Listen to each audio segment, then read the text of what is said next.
Guys, आप लोग अक्सर अपनी डेली लाइफ में कुछ ऐसे वाक्यों को बोलते या सुनते होंगे जैसे कि किसके कहने पर तुमने उसे हाथ लगाया, किसके कहने पर तुमने मेरा मोबाइल छुआ, किसके कहने पर तुम वहाँ जा रहे हो, किसके कहने पर तुम ऐसा कर रहे हो, किसके कहने पर तुमने उसे पैसे दिए।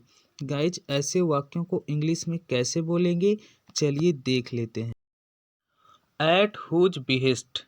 एट हुज बिहेस्ट का मतलब होता है किसके कहने पर या किसके इशारे पर। तो चलिए सबसे पहले इसको रूल में कहाँ रखेंगे ये देख लेते हैं, उसके बाद एग्जाम्पल देखेंगे।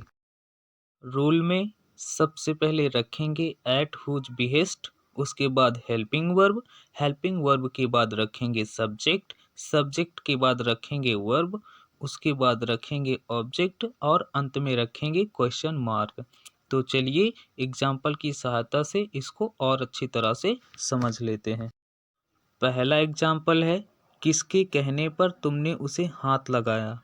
इसको इंग्लिश में कहेंगे at whose behest did you touch him.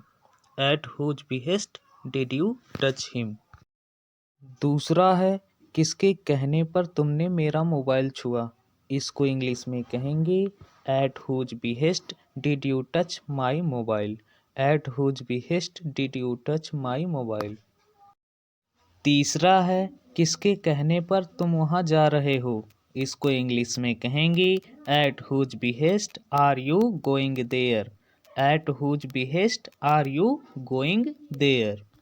चौथा है, किसके कहने पर तुम ऐसा कर रहे हो। इसको इंग्लिश में कहेंगे at whose behest are you doing this. At whose behest are you doing this. पांचवा है, किसके कहने पर तुमने उसे पैसे दिए। इसको इंग्लिश में कहेंगे at whose behest did you give him money. At whose behest did you give him money. Guys, हमेशा की तरह अब एक वाक्य आप सभी के प्रैक्टिस के लिए, किसके कहने पर तुमने ऐसा किया। इसको इंग्लिश में ट्रांसलेट करिए और कमेंट बॉक्स में लिखिए।